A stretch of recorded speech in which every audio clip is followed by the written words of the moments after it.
Yang seorang diberikan 5 talenta, yang seorang lagi 2, dan yang seorang lagi 1, masing-masing menurut kesanggupannya. Lalu ia berangkat. Segera pergilah hamba yang menerima 5 talenta itu. Ia menjalankan uang itu lalu beroleh laba 5 talenta. Hamba yang menerima 2 talenta itu pun berbuat demikian juga dan berlaba 2 talenta.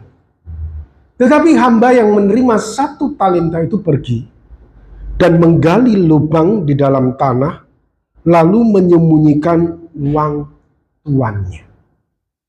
Amin. Kita baca sampai di sini dulu. Bapak Ibu Saudara yang dikasihi oleh Tuhan, sebelum kita membahas tentang perumpamaan talenta ini, saya mengajak kita untuk melihat gambar yang ada di layar. Saudara, kita tahu ceritanya bagaimana pada waktu Tuhan Yesus disalib, di sebelah Tuhan Yesus, baik kanan maupun kiri, ada penjahat juga yang dihukum salib. Salah satu penjahat berkata, "Bukankah engkau Kristus? Selamatkanlah dirimu dan kami." Tetapi penjahat yang satunya lagi, dia menegur temannya. "Kamu itu bicara apa kamu? Kalau kita ini memang layak untuk dihukum mati, sementara orang ini itu tidak selayaknya dia di situ. Dia tidak bersalah." Kemudian Tuhan Yesus berkata kepada penjahat yang menegur temannya ini, "Aku berkata kepadamu, sesungguhnya hari ini juga engkau akan ada bersama-sama aku di dalam Firdaus." Saudara, ini adalah respon Tuhan Yesus terhadap orang yang ada di sampingnya. Heran nggak saudara, bahwa orang yang memiliki track record sebagai seorang penjahat, melakukan tindakan kriminal, ya, dan sudah sepantasnya untuk dihukum, berarti dia banyak merugikan orang lain, banyak membuat susah orang lain, saudara. Uniknya, saudara, di situ Tuhan Yesus berkata apa? "Aku berkata kepadamu, sesungguhnya hari ini juga engkau akan ada bersama-sama aku di dalam Firdaus." Saudara, kalau boleh kita komplain, ya, kita komplain sama Tuhan. "Tuhan Yesus, gimana sih kamu itu? Orang itu kan punya track record yang jahat. Orang itu kan punya track record yang nggak baik. Bagaimana orang ini bisa masuk ke dalam Firdaus seolah-olah semuanya itu hilang?" Nah, ini adalah sesuatu yang menarik. Nah, lebih lagi Bapak Ibu Saudara, kalau kita lihat respon Tuhan Yesus terhadap ahli Taurat dan Farisi di dalam Matius 23 ayat 13. Di situ dikatakan, "Celakalah kamu, hai ahli-ahli Taurat dan orang-orang Farisi, hai kamu orang-orang munafik, sebab kamu menutup pintu-pintu kerajaan surga di depan orang, sebab kamu sendiri tidak masuk." Apa? Di situ dikatakan, kamu tidak masuk. Dan kamu merintangi mereka yang berusaha untuk masuk. Menarik enggak Bapak Ibu Saudara? Kalau kita boleh komplain juga, ya. Tuhan Yesus, seharusnya kan yang masuk ahli Taurat, yang kerjaannya membuka Alkitab, yang kerjaannya tiap hari ngajar firman, yang tiap hari selalu memimpin di dalam ibadah, yang setiap hari selalu ada di dalam rumah Tuhan. Tuhan Yesus, emang nggak salah.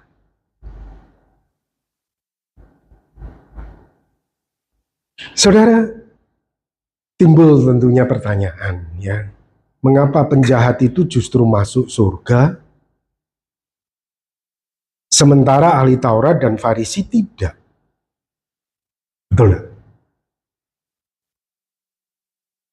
Terus kemudian mungkin di antara kita ada yang berkata, mending jadi penjahat itu dong. Ya, kan ujung-ujungnya juga nanti, masuk surga. Saudara, tunggu dulu. Ya. Tunggu dulu, saudara. Jangan keburu. Saudara, kita akan temukan itu jawaban dari kisah perumpamaan talenta ini. Ya, kita akan temukan itu jawaban. Mengapa justru penjahat ini masuk, orang Farisi ahli Taurat tidak masuk dalam kerajaan surga?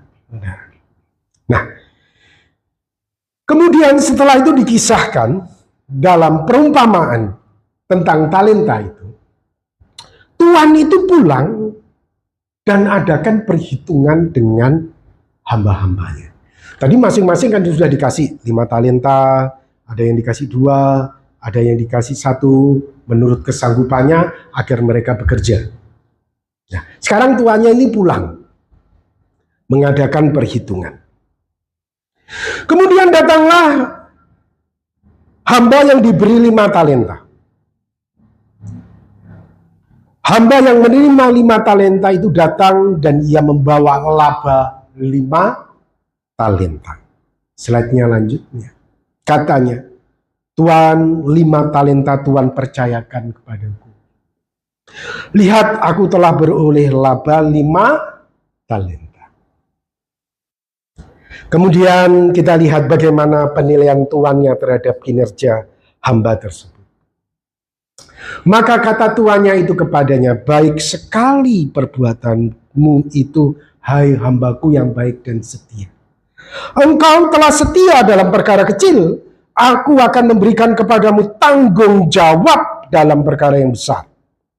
Masuklah dan turutilah dalam kebahagiaan Tuhan. Saudara, di situ saya pertebal kata tanggung jawab. Yang tuannya suka, yang Tuhan inginkan dari hambanya itu adalah tanggung jawab. Kemudian berikutnya datanglah hamba yang 2 talenta. Tuan, 2 talenta Tuan percayakan kepadaku. Lihat, aku telah beroleh laba 2 talenta. Kemudian bagaimana penilaian Tuan tersebut terhadap kinerja hamba 2 talenta? Sama, saudara. Baik sekali perbuatanmu, hai hambaku yang baik dan setia. Engkau telah setia, perhatikan. Engkau telah setia memikul tanggung jawab. Dalam perkara yang kecil, aku akan memberikan kepadamu tanggung jawab dalam perkara yang besar. Masuklah dan turutilah dalam kebahagiaan Tuhanmu. Saudara, ini berbeda kasusnya dengan hamba yang menerima 1 talenta. Kini datanglah juga hamba yang menerima 1 talenta dan berkata, Tuan, aku tahu bahwa Tuhan adalah manusia yang kejam, yang menuai di tempat di mana Tuhan tidak menabur dan yang memungut dari tempat di mana Tuhan tidak menanam. Karena itu aku takut dan pergi menyembunyikan talenta Tuhan itu di dalam tanah. Ini, terimalah kepunyaan Tuhan. Saudara, bagaimana penilaian dari Tuhan terhadap hambanya ini? Maka jawab Tuhan tuh, hai kamu hamba yang jahat dan malas. Jadi kamu sudah tahu bahwa aku menuai di tempat di mana aku tidak menabur dan memungut dari tempat di mana aku tidak menanam. Dalam bahasa Yunaninya, saudara, itu ada tanda tanya. Jadi ini menunjukkan Bukan penegasan bahwa tuannya betul melakukan itu, tapi sebuah bentuk tanda tanya. Karena itu saudara, seharusnya uangku itu kau berikan kepada orang yang menjalankan uang, supaya sekembalinya aku menerimanya serta dengan bunganya. Pada intinya, Bapak Ibu Saudara, hamba yang menerima 1 talenta ini tidak bertanggung jawab dengan apa yang dipercayakan kepadanya. Coba sekarang kita perhatikan Bapak Ibu Saudara di dalam Roma pasal 2 ayat yang pertama. Perhatikan ya Bapak Ibu Saudara. Karena itu hai manusia, siapapun juga engkau yang menghakimi orang lain, engkau sendiri tidak bebas dari salah. Sebab dalam menghakimi orang lain, engkau menghakimi dirimu sendiri. Karena engkau yang menghakimi orang lain, apa Bapak Ibu Saudara? Apa? Melakukan hal-hal yang sama. Ketika kamu menghakimi orang lain, kamu melakukan hal-hal yang sama. Dengan lain kata, saudara, ketika hamba 1 talenta ini menghakimi tuannya, sebetulnya hamba itu sedang menceritakan tentang dirinya sendiri. Bahwa dia menuai di tempat di mana dia tidak menabur. Dia memungut dari tempat di mana dia tidak menanam. Jadi sebetulnya, saudara, hamba 1 talenta itu tidak bertanggung jawab. Apa yang menjadi hak orang lain, dia aku itu hakku. Apa yang menjadi jerih payah orang lain, diakui itu sebagai jerih payahnya. Itu sebetulnya hamba 1 talenta. Kalau kita berangkat berdasarkan Roma pasal 2 ayat 1 ini. Jadi dia sedang nunjuk-nunjuk kepada tuannya, kamu ini jahat, kamu ini kejam, kamu melakukan ini. Padahal tuannya cuma melihat, ya ini hambaku ini, ya itulah kamu.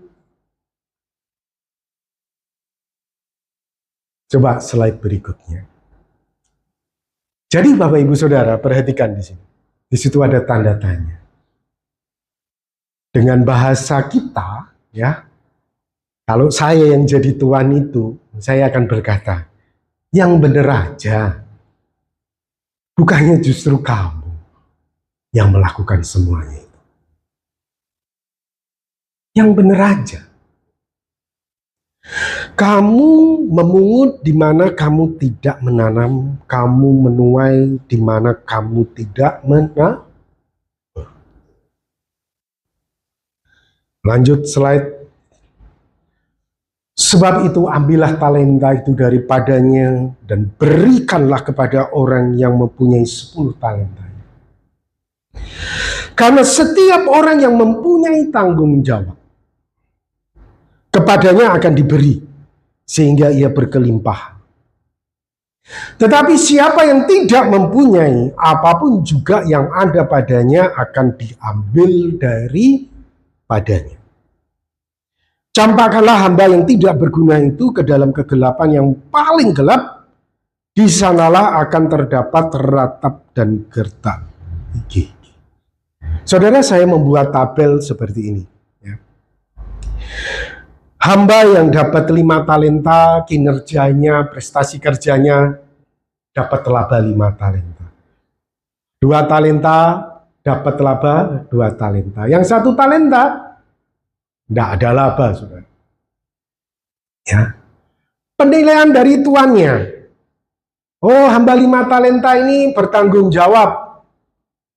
Hamba yang 2 talenta ini bertanggung jawab. Hamba yang 1 talenta, oh ini orang tidak bertanggung jawab. Dia memungut di mana dia tidak menanam. Dia menuai di mana dia tidak menabur. Ya.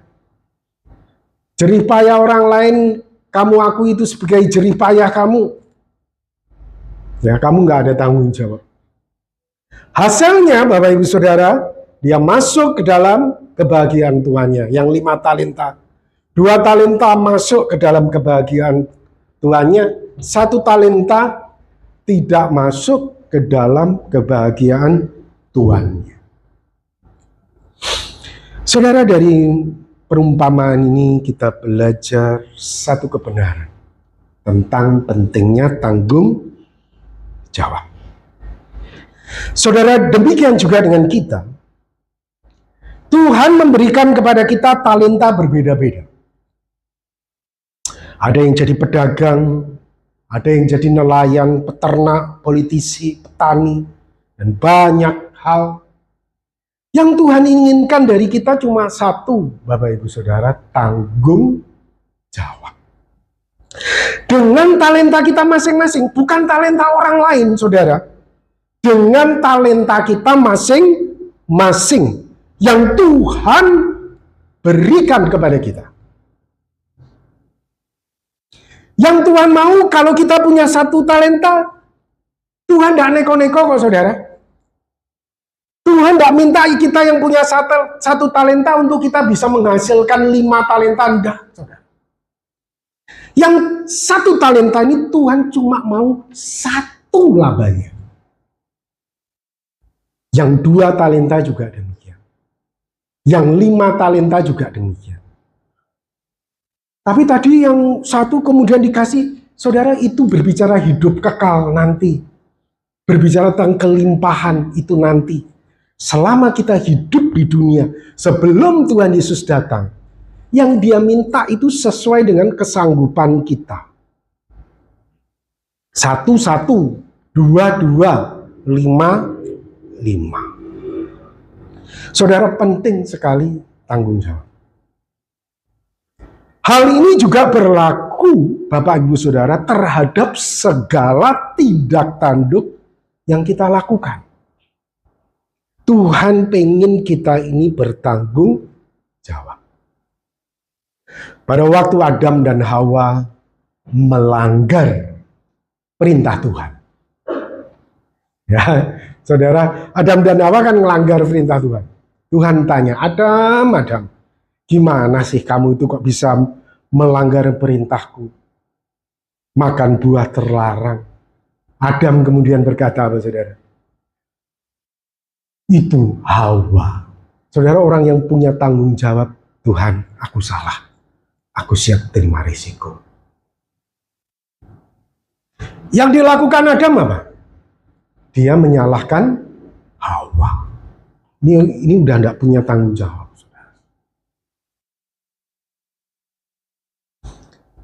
Hawa kemudian ditanya Tuhan, Hawa, kamu kok bisa gitu tuh gimana? Hawa menyalahkan siapa? Ular. Itu ular. Sekarang terakhir, Saudara. Ular nyalain siapa, Saudara?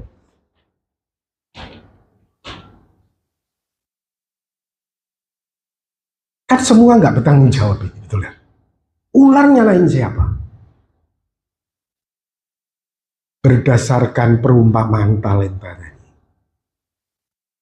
ular itu menyalahkan bapak, Saudara.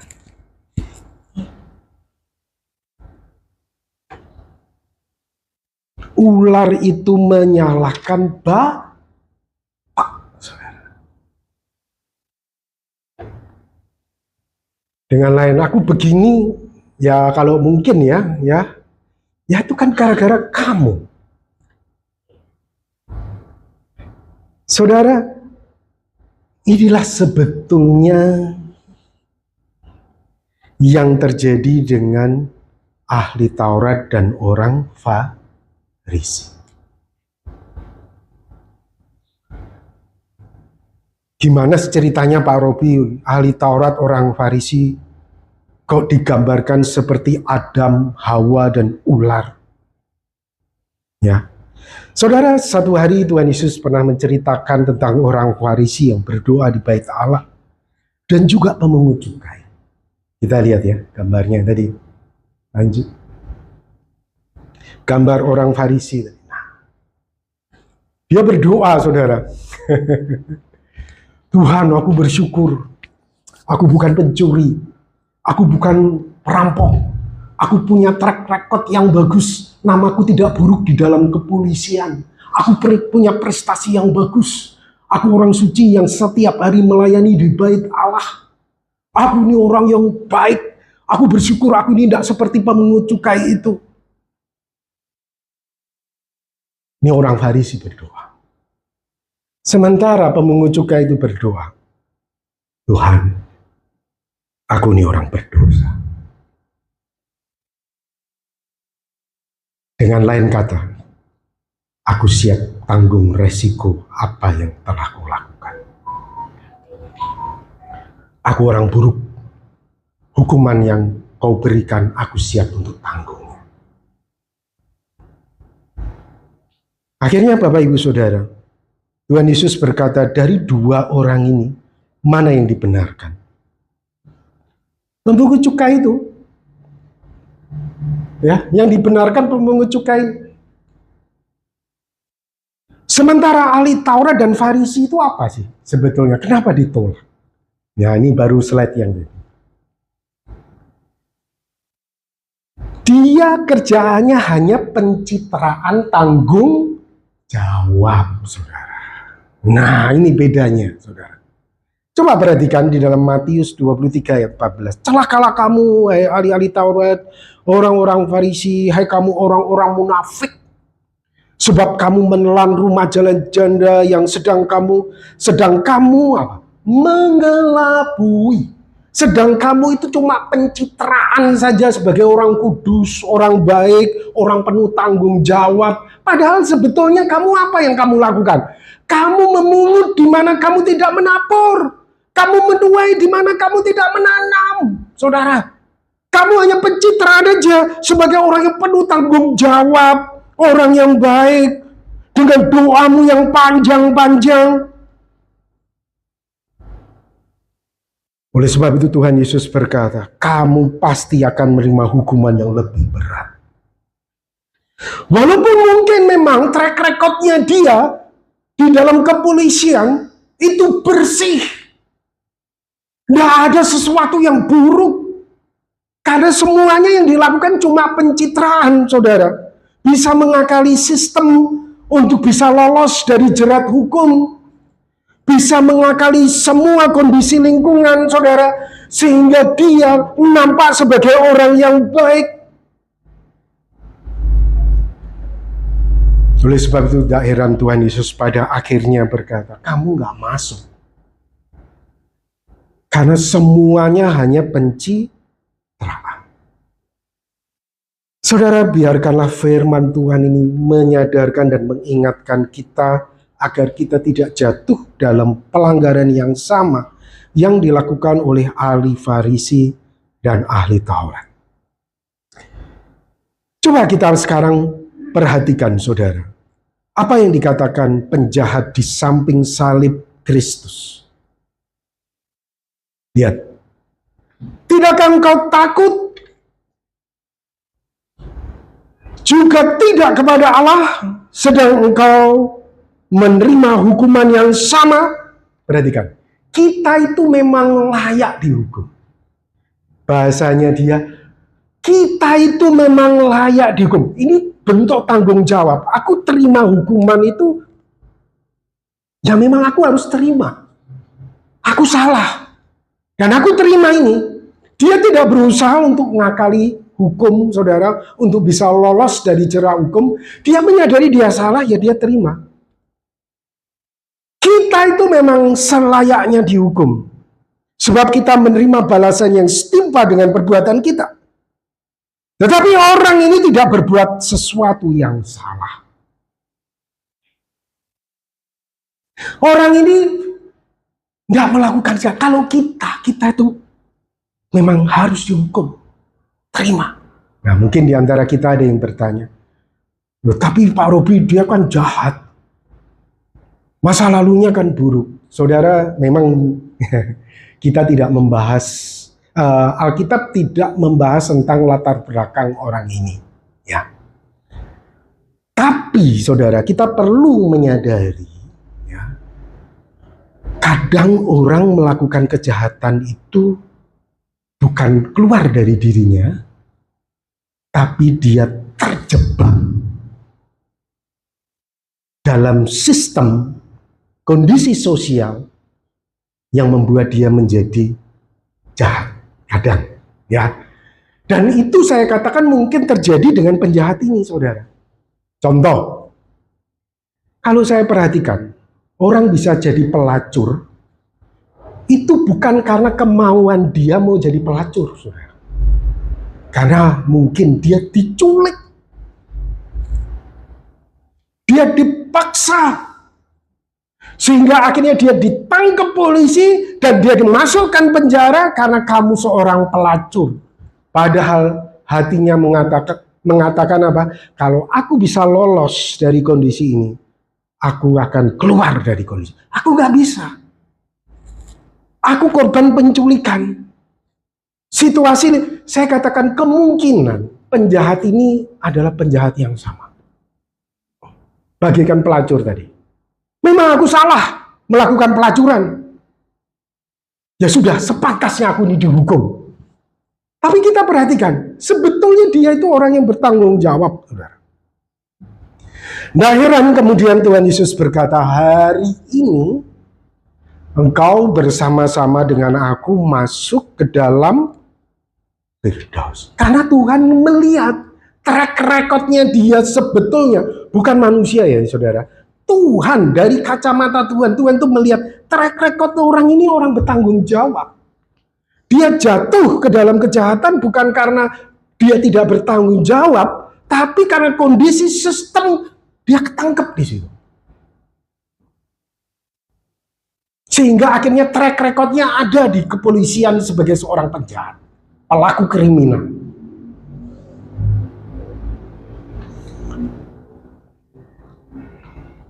Tapi beda saudara dengan penjahat yang di sampingnya lagi. Perhatikan apa yang dikatakan. Saudara, seorang dari penjahat yang digantung itu menghujat dia katanya, bukankah kau adalah Kristus? Selamatkanlah dirimu dan kami. Perhatikan, dia ini tahu dia salah tapi dia tidak mau terima hukuman. Dia masih berpikir gimana aku bisa ngakalin sistem sehingga aku bisa lepas dari hukuman ini. Sehingga aku itu tampak sebagai orang yang baik, orang yang suci, orang yang salah. Dan aku bebas dari hukuman. Perhatikan saudara. Masih kayak begini saudara. Dia masih pengen lepas dan tidak mau bertanggung jawab dengan hidupnya. Bukankah engkau adalah Kristus? Selamatkanlah dirimu dan kami. Dia mau lolos saudara. Dia mau lepas tanggung jawab. Tapi beda dengan penjahat yang memiliki tanggung jawab. Aku salah, sepantasnya aku dihukum.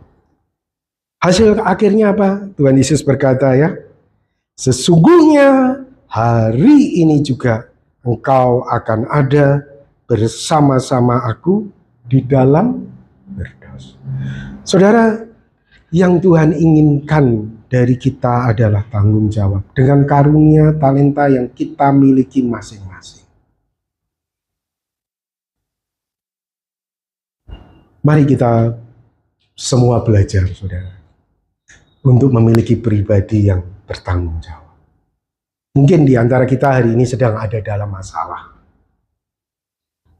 Mari kita belajar untuk berkata seperti penjahat ini. Aku selayaknya mengalami hidup seperti ini. Karena aku orang berdosa. Coba balik lagi ke slide yang penjahat tadi ya. Di samping salib Kristus bertanggung jawab. Nah ini. Coba kita katakan, aku selayaknya mengalami hidup seperti ini. Memang sepatutnya, karena aku ini orang berdosa. Saudara, mari kita belajar untuk kita bisa bertanggung jawab dengan apa yang Tuhan percayakan kepada kita. Amin. Tidak ada amin. ya. Tapi itulah firman Tuhan mengajarkan kita. Mari kita akan berdoa.